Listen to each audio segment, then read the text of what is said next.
பேசுவதற்காக.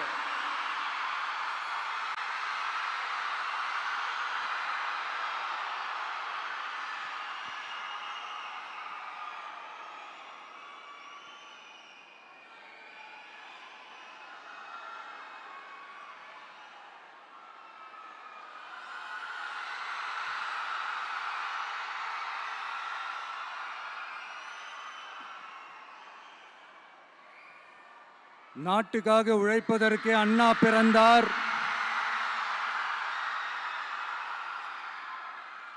பொது நலத்தில் தானே நாள் முழுக்க கண்ணா இருந்தார் அப்படின்ட்டு எம்ஜிஆர் அவர்கள் ஒரு பாட்டு ஒன்று பாடியிருக்கிறாங்க, கேட்டிருப்பீங்க. அப்படிப்பட்ட நம்ம காஞ்சி தலைவர்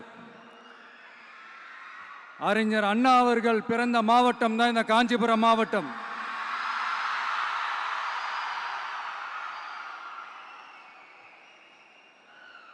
தன்னுடைய வழிகாட்டின்றதுனாலேயே தான் ஆரம்பிச்ச கட்சியினுடைய கொடியில அறிஞர் அண்ணா அவர்களை வச்சவர் எம்ஜிஆர்.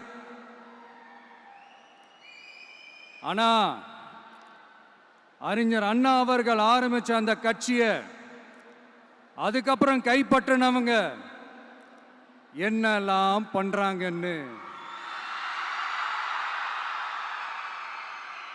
நான் சொல்லிதான் உங்களுக்கு தெரியணுமா என்ன? மக்களே, உங்களுக்கு தான் அது நல்லா தெரியுமே.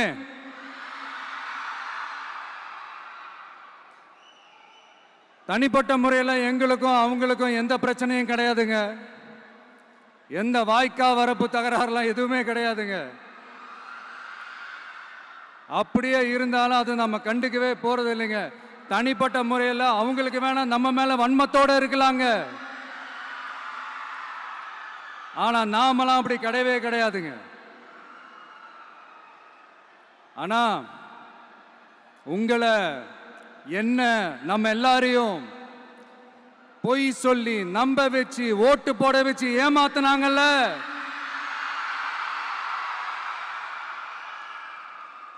அப்படி ஏமாத்தி ஆட்சிக்கு வந்து நல்லது செய்யற மாதிரி நடிக்கிறாங்கல்ல, நாடகம் ஆடுறாங்கல்ல,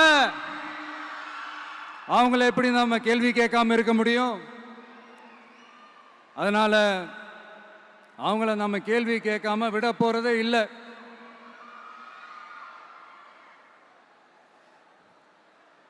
இதை ஏன் நான் காஞ்சிபுரம் மாவட்டத்தில் இருந்து நான் சொல்றேன்னா, தெரிஞ்சோ தெரியாமலோ இந்த மாவட்டத்துக்கும் நமக்கும் ஆட்டோமேட்டிக்காவே ஒரு கனெக்ஷன் ஒன்று ஏற்படுதுங்க.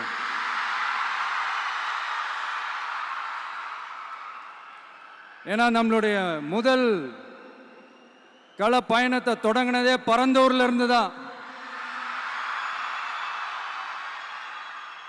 பரந்தூருக்கு போய் அந்த மண்ணில் நின்று அந்த மக்களுக்காக கேள்வி கேட்டதும் இதே அண்ணா அவர்கள் பிறந்த காஞ்சிபுரம் மாவட்டம் தான்.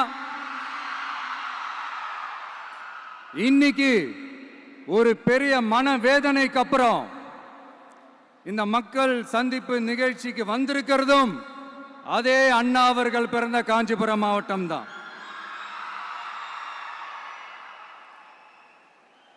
அதனால நமக்கு எல்லாமும் கொடுத்த நம்ம மக்களுக்காக எல்லா நல்லதையும் செய்யணும். அதுவும் சட்டப்பூர்வமாக செய்யணும், அங்கீகாரத்தோட செய்யணும், அதிகாரப்பூர்வமாக செய்யணும், ஒட்டுமொத்த தமிழ்நாட்டு மக்களுக்கும் செய்யணும், ஒரே மாதிரி செய்யணும், ஒரே எண்ணத்தோட செய்யணும். அந்த ஒரே லட்சியத்தோட தான் நாம் அரசியலுக்கே வந்திருக்கிறோம். அதனாலதான் மக்களிடம் செல் அப்படின்னு சொன்ன அண்ணாவை கையில் எடுத்தோம். அவங்க சொன்ன மாதிரி மக்களை நோக்கி போறோம். ஆனா மக்களிடம் செல்னு சொன்ன அண்ணாவை மறந்தது யாரு?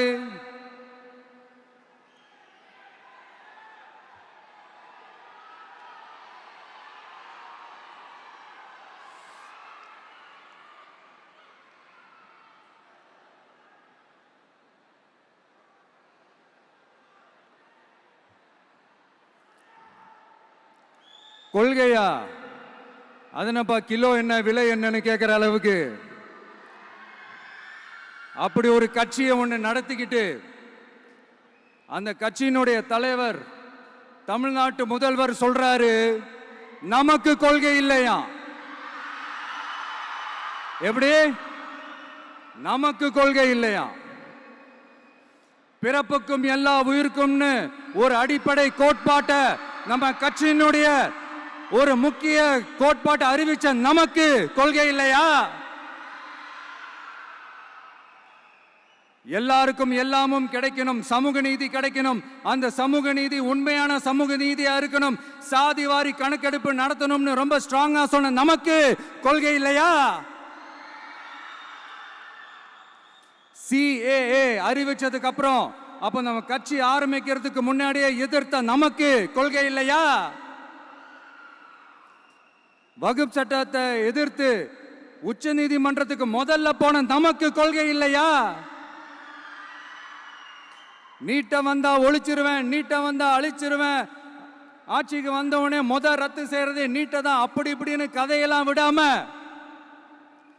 கல்விய மாநில பட்டியல சேர்க்கணும்னு சொன்னதோட மட்டும் இல்லாம அதுக்கு ஒரு இடைக்கால தீர்வை சொன்ன நமக்கு கொள்கை இல்லையா? சமத்துவம் சம வாய்ப்புன்னு ரொம்ப ஸ்ட்ராங்கா சொன்ன நமக்கு கொள்கை இல்லையா? இப்படி கொள்கையை வெறும் பேச்சில மட்டுமே பேசிக்கிட்டு எல்லா கொள்கையும் அண்டர் கிரவுண்ட்ல அடக்கி வச்சுக்கிட்டு என்னமோ இவங்களுக்கு மட்டும்தான் எல்லா கொள்கையும் குத்தகைக்கு எடுத்த மாதிரி, இவங்க கொள்கையே கொள்ளை தானே. எப்படி? இவங்க கொள்கையே கொள்ளை தானே. இதெல்லாம் மக்களுக்கு யாருக்கும் தெரியாதுன்னு நினைச்சிட்டு இருக்கீங்களா?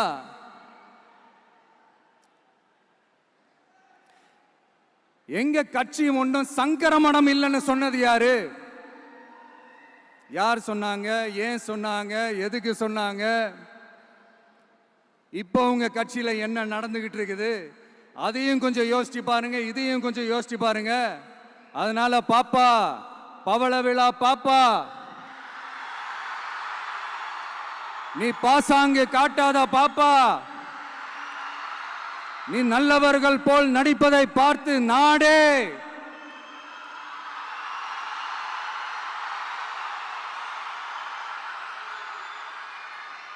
பாப்பான்னு சொன்னோம்.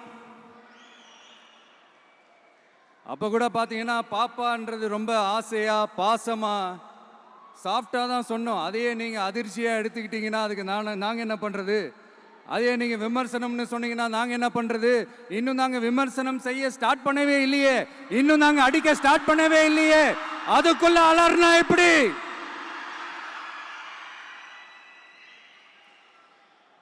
அதனால உங்க அரசவை புலவர்கள் யாராவது இருந்தாங்கன்னா கர்ச்சீஃப் எடுத்து அவங்க கண்ணீரை துடைத்து விடுங்கள். சரி, அது அவங்க பிரச்சனை, அவங்க பார்த்துக்கிட்டோம். நமக்கு எப்பவுமே மக்கள் தாங்க, மக்களுடைய பிரச்சனை பத்தி பேசுறது தான். இன்னைக்கு நம்ம காஞ்சிபுரம் மாவட்டத்துக்கு வந்திருக்கிறோம். இங்க மக்கள் ஃபேஸ் பண்ற அந்த பிரச்சனையை பத்தி நம்ம பேசி ஆகணும்.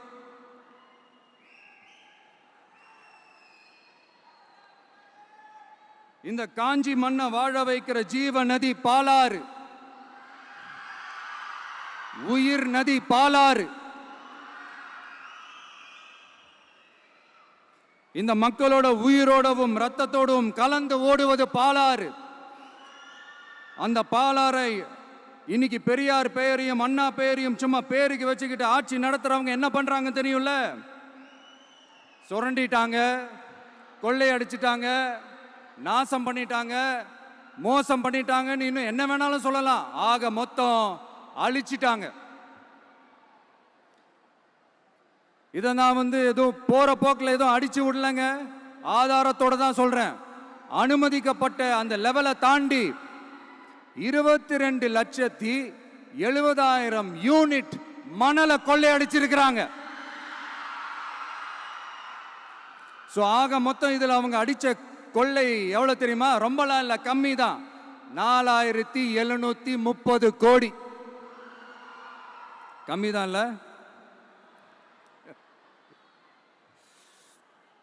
இதுக்கெல்லாம் அவங்க ஆதாரம்லாம் கேட்க முடியாது. ஏன்னா இந்த ஆதாரம்லாம் ஆல்ரெடி கோர்ட்ல இருக்குது, அமலாக்கத்துறை டிபார்ட்மெண்ட்ல இருக்குது. அந்த டிபார்ட்மெண்ட்ல வேலை செஞ்ச சில நல்லவர்கள் அவங்க அடிச்ச அந்த கொள்ளையெல்லாம் தாங்க முடியாம வெளியில வந்து சொன்ன அந்த ஆதாரங்கள் இதெல்லாம் சம்பந்தப்பட்டவங்களுக்கு இன்னும் நல்லாவே தெரியும். அதனால இது சம்பந்தமா ஆதாரங்களை கொடுன்னா அவங்க கேட்க முடியாது.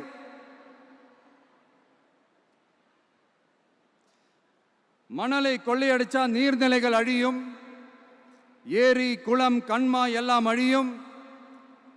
இதெல்லாம் அழிஞ்சா விவசாயம் அழியும், விவசாயம் அழிஞ்சு போனா விவசாயிகள் அழிஞ்சிருவாங்க. ஆக மொத்தம் நாம் எல்லாரும் மொத்தமா அழிஞ்சு போக வேண்டியதுதான். இப்படி மேல இருந்து கீழே வரைக்கும் ஒரு கட்சியை சிண்டிகேட் போட்டு கொள்ளையடிக்கிறத கேள்விப்பட்டிருக்கிறீங்களா மக்களே?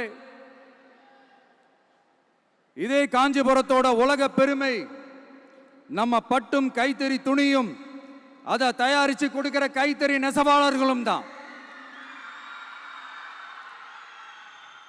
காஞ்சிபுரம் பட்டுன்னு சொன்னா உலகத்துக்கே தெரியும். ஆனா அதை தயாரிச்சு கொடுக்கிற நெசவாளர்கள் நிலை என்ன தெரியுமா? வறுமை, துன்பம், கந்துவட்டி கொடுமை. பட்டு கைத்தறிக்கு கூட்டுறவு சங்கங்கள் இருக்கு, பருத்தி கைத்தறிக்கும் கூட்டுறவு சங்கங்கள் இருக்கு. சுமார் 40,000 பேர் அதில் உறுப்பினர்களா இருக்கிறாங்க. அது போக சாய தொழில், தறிப்பட்டறை தொழில் இதை நம்பி 40,000 குடும்பங்கள் இருக்கு. ஆனா அவங்களோட ஒரு நாள் கூலி எவ்வளவு தெரியுமா? வெறும் 500 ரூபா தான். அதை கொஞ்சம் அதிகப்படுத்தி கொடுங்கன்னு போராடி போராடி பார்த்து ஒன்றும் நடக்கல.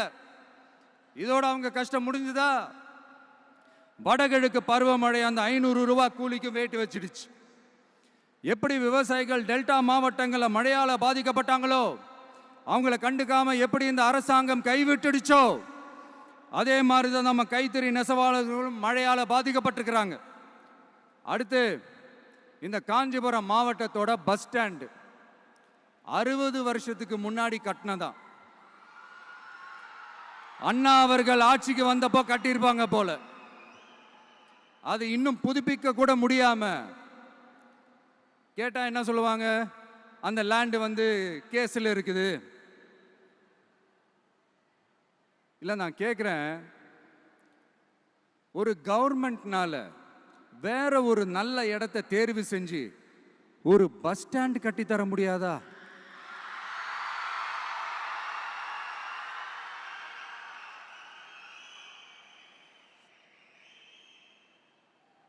பிரச்சனை என்ன தெரியுமாங்க? அவங்களுக்கு மக்களை பத்தி யோசிக்கிறதுக்கே நேரம் இல்லை. அதுதான் பிரச்சனை.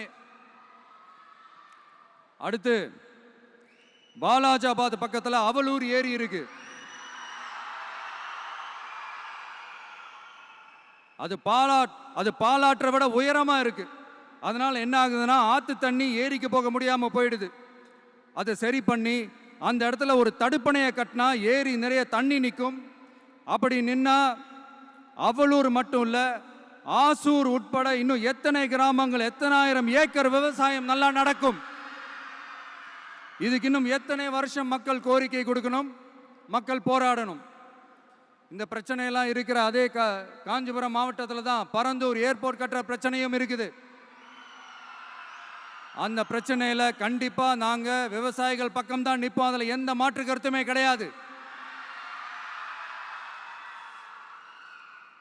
இந்த கவர்மெண்ட் பரந்தூர் விவகாரத்தில் எங்களுக்கோ இல்லை விவசாயிகளுக்கோ எந்த விதமான காரணங்கள் சொல்லி எஸ்கேப் ஆகவே முடியாது. இப்படி மக்களுக்காக மக்களோட பிரச்சனைகளை எடுத்து பேசுறதுனால இப்போ ஆட்சியில் இருக்கிறவங்களுக்கு நம்ம மேலே ஒரு ஆத்திரம் வரத்தானே செய்யும். அதனால தான் நீங்கள் பார்த்தீங்கன்னா சட்டசபையில் ஆரம்பித்து ஒரு சாதாரண நிகழ்ச்சி வரைக்கும் எல்லா மேடையிலையும் மேடைக்கு மேடை டிவிக்கே தான். டிவிக்கே அவதூறு, அவதூறு டிவிக்கே, டிவிக்கே அவதூறு, அவதூறு டிவிக்கே. இதுக்கெல்லாம் கண்டிப்பா நாங்க பதில் சொல்லுவோம், சொல்லாமலாம் இருக்க மாட்டோம். இப்ப கூட கரூரை பத்தி பேசுவேன்னு எதிர்பார்த்திருப்பாங்க. அதை நான் கொஞ்சம் அப்புறமா பேசுறேன். பட் இப்போ நம்மளுடைய விஷன் என்னன்னு சொல்லணும்னு நான் கொஞ்சம் ஆசைப்படுறேன். நம்ம ஆட்சிக்கு வந்தா அது என்ன வந்தா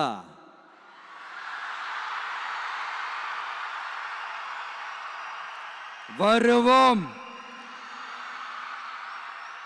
மக்கள் கண்டிப்பா நம்மளை வர வைப்பாங்க.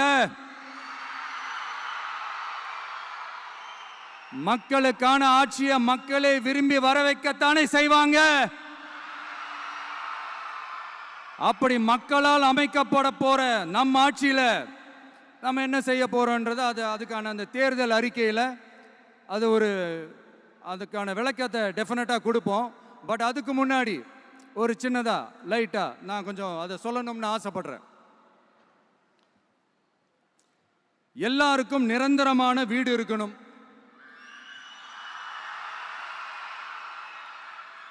ஒவ்வொரு வீட்டுக்கும் ஒரு மோட்டார் சைக்கிள் வாகனம் உறுதியா இருக்கணும். காரும் தான் லட்சியம். அதுக்கான வசதி வாய்ப்பை உருவாக்குற அளவுக்கு பொருளாதார வளர்ச்சிக்கு வழியை உண்டாக்கணும். ஒவ்வொரு வீட்டில் இருக்கிற ஒவ்வொருத்தரும் மினிமம் டிகிரி படிச்சிருக்கணும்.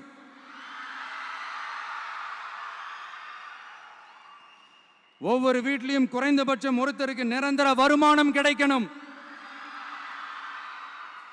அதுக்கான வேலை வாய்ப்பை உருவாக்கணும். அதுக்கு தகுந்த மாதிரி கல்வியில பாடத்திட்டத்தில் சீர்திருத்தம் செய்யணும். கவர்மெண்ட் ஹாஸ்பிட்டல்ஸுக்கு மக்கள் எல்லாரும் பயம் இல்லாம நம்பி போற மாதிரி மாத்தணும். பருவமழை காலத்தில் ஏற்படுற வெள்ளத்தால ஊரும் சரி மக்களும் சரி விவசாயமும் சரி பாதிக்கப்படாம இருக்கணும். அதுக்கு 4000 கோடி திட்டம்னு ஒரு உருட்டுனாங்களே, அந்த மாதிரிலாம் எதுவும் இல்லாம உண்மையான ஒரு பாதுகாப்பு திட்டத்தை உருவாக்கணும். மீனவர்களோட, தொழிலாளர்களோட, நெசவாளர்களோட, அரசு ஊழியர்கள் மற்றும் ஆசிரியர்களோட கருத்து கேட்டு அவங்களுக்கான பாதுகாப்பு மற்றும் வளர்ச்சி திட்டங்களை உருவாக்கணும். உருவாக்குறது மட்டும் இல்லை, அதை செயல்படுத்தணும். முக்கியமா இண்டஸ்ட்ரியல் டெவலப்மெண்ட்ஸ்ல கான்சென்ட்ரேட் பண்ணணும். எல்லாத்தையும் விட ரொம்ப ரொம்ப முக்கியம், சட்டம் ஒழுங்க ரொம்ப ஸ்ட்ரிக்டா வச்சிருக்கணும். நம்மளுடைய அம்மா, அக்கா, தங்கச்சிகள், அவங்களுடைய பிள்ளைகள், குழந்தைகள் எல்லாருக்கும் பாதுகாப்பை, அதுவும் உண்மையான ஸ்ட்ராங்கான பவர்ஃபுல்லான பாதுகாப்பை உண்டாக்கணும். அண்ணா யூனிவர்சிட்டியில நடந்த அந்த பெண்ணுக்கு நடந்த அந்த பிரச்சனை மாதிரியோ,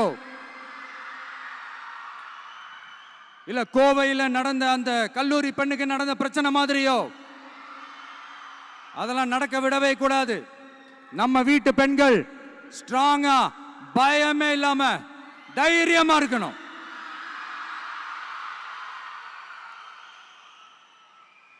இதை எப்படி செயல்படுத்த போறோன்றது முன்னாடி சொன்ன மாதிரி நம்மளுடைய தேர்தல் அறிக்கையில் அதுக்கான விளக்கத்தை ரொம்ப டீட்டெயில்டாக கொடுப்போம்.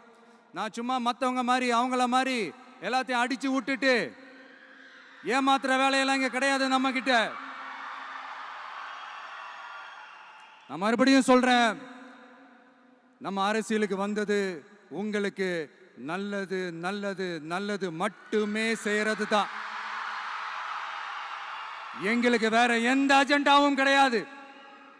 அதனாலதான் பாத்தீங்கன்னா கொள்கை எதிரி யாரு, அரசியல் எதிரி யாருன்னு திட்டவட்டமா சொல்லிட்டு அது வெளியே சொல்லிட்டு களத்துக்கு வந்திருக்கிறோம். அதுல எந்த விதமான குழப்பமோ எந்த விதமான ஊசலாட்டமோ எதுவுமே இருக்க போறதில்ல. இந்த விஜய் சும்மா எதையும் சொல்ல மாட்டான். ஒன்னு சொன்னா அதை செய்யாம விட மாட்டான். அது மக்களுக்கு நல்லாவே தெரியும். அப்புறம் ஒரு அதிசயம் சொல்ல முடியாது, இது ஒரு கண்டுபிடிக்க முடியாத ஒரு உண்மைன்னு சொல்லலாம். அது என்னப்பா, அது தற்குறியா?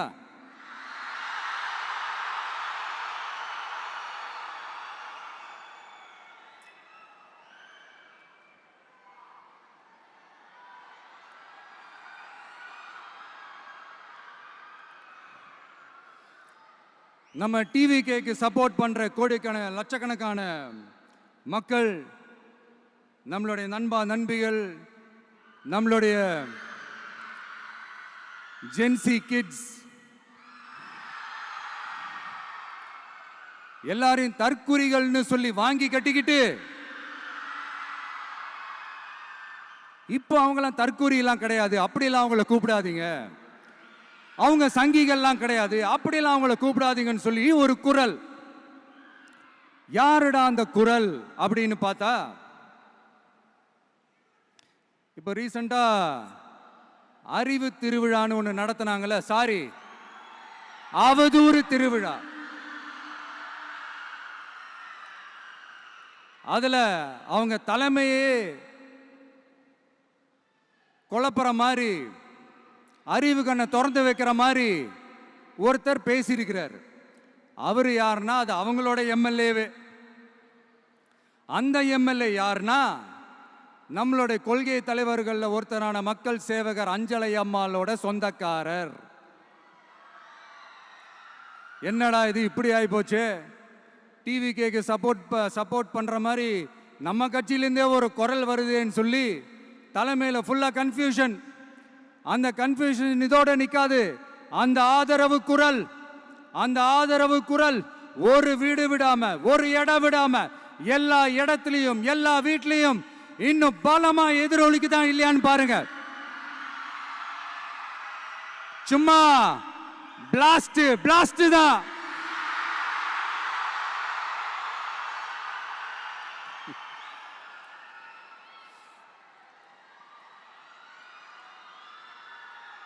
இது இன்னைக்கு நேத்தெல்லாம் நடக்கலைங்க, 1972லயே நடந்து முடிஞ்சிருச்சு. எப்போ எம்ஜிஆர் அவர்கள் கட்சி ஆரம்பிச்சாங்களோ அப்பவே அது ஒரு கூத்தாடி கட்சி. எப்போ எம்ஜிஆர் அவர்களுக்கு பின்னாடி அத்தனை மக்கள் திரண்டு நின்னாங்களோ அப்பவே அது ஒரு கூத்தாடி கும்பல். நடிகர் கட்சின்னு சொன்ன ஒருத்தர் அதுக்கப்புறம் எம்ஜிஆர் கூடயே போய் சேர்ந்துட்டாரு. இன்னொருத்தர் இவரெல்லாம் ஒரு ரவுண்டு தாங்க வருவாரு, ரெண்டாவது ரவுண்ட்லாம் காணாம போயிடுவார்னு சொல்ல இன்னொருத்தர் அதுக்கப்புறம் போய் எம்ஜிஆர் கிட்டே போய் சேர்ந்துட்டார். ஸோ இந்த மாதிரி இவங்க 2 பேர் மட்டும் இல்லை, ஒட்டுமொத்த தமிழ்நாட்டு மக்களும் எம்ஜிஆர் அவர்கள் கூட தானே போய் சேர்ந்தாங்க.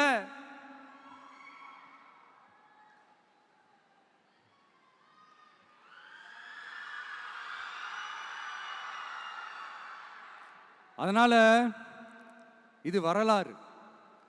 இந்த வரலாறு நம்மளை விட அவங்களுக்கு இன்னும் நல்லாவே தெரியும். அதனால தான் பார்த்தீங்கன்னா 53 வருஷமா அதே கதறல்கள். கூத்தாடி கூட்டம், நடிகர் கட்சி, நடிகர் கூட்டம், இப்படி. மர்மயோகின்ற ஒரு படத்துல அவருடைய கேரக்டர் பேர் கரிகாலன். அதுல ஒரு சூப்பர் டயலாக் ஒன்று சொல்லியிருப்பாரு, குறி வைத்தால் தவற மாட்டேன், தவறுமானால் குறியே வைக்க மாட்டேன்.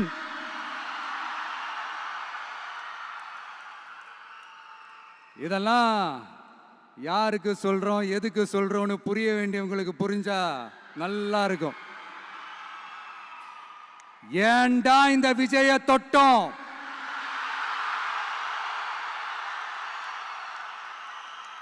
ஏண்டா விஜய் கூட இருக்கிற அந்த மக்களை தொட்டோம், நினைச்சு ஃபீல் பண்ண போறீங்க.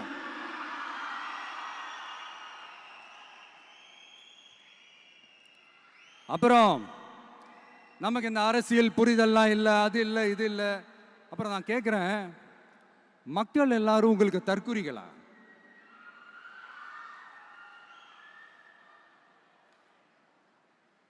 அதே மக்களோட ஓட்டு வாங்க போற நாம தற்குறிகள்னா, அப்ப இவ்வளவு நாள் அதே மக்கள் கிட்ட தானே நீங்க ஓட்டு வாங்கிட்டு இருந்தீங்க. அப்ப நீங்க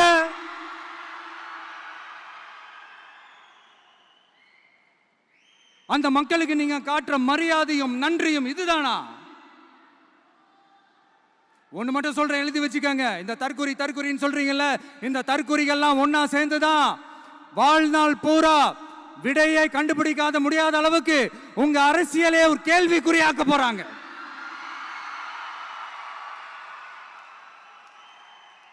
இவங்கெல்லாம் யாரும் இங்க தற்குறிகள்லாம் கிடையாது. இவங்க எல்லாரும் தமிழ்நாட்டு அரசியலோட ஆச்சரியக்குறி. இவங்க எல்லாரும் தமிழ்நாட்டு அரசியலோட அந்த மாற்றத்திற்கான அறிகுறி. சும்மா லாஜிக்கே இல்லாம தற்குறி.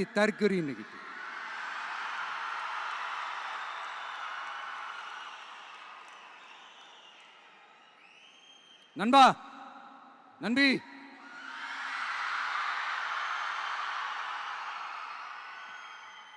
எல்லா மேடையிலும் ரிப்பீட்டடா ஒரு விஷயம் நான் சொல்லுவேன்ல, இப்ப நீங்க சொல்லுங்க. ஒண்ணு, இன்னொன்னு, ரிப்பீட். ஒண்ணு, இன்னொன்னு. இந்த போட்டி எப்படி இருக்க போகுதுன்னா, மக்களோட மக்களா நிக்கிற நமக்காக மக்களே டிசைட் பண்ணி போறாங்க. My dear sir, my dear uncle,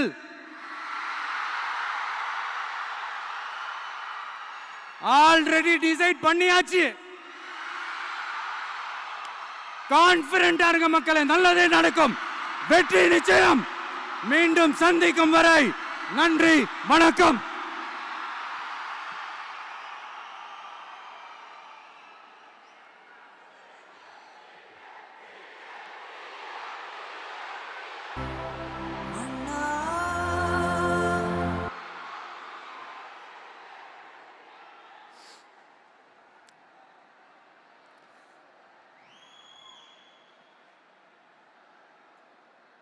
வெளியில் போக பர்மிஷன் கிடைச்சவொன்னே கூடிய சீக்கிரம் வெளியில் வருவோம். அதனால தான் இப்படி ஒரு ஏற்பாடு. எல்லாரும் இருந்து சாப்பிட்டு போகணும்.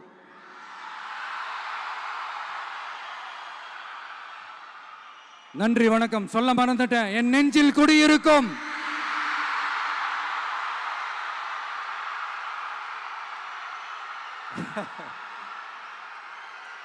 Sorry, slip my mind. Thank you. மீண்டும் சந்திக்கும் வரை நன்றி, வணக்கம்.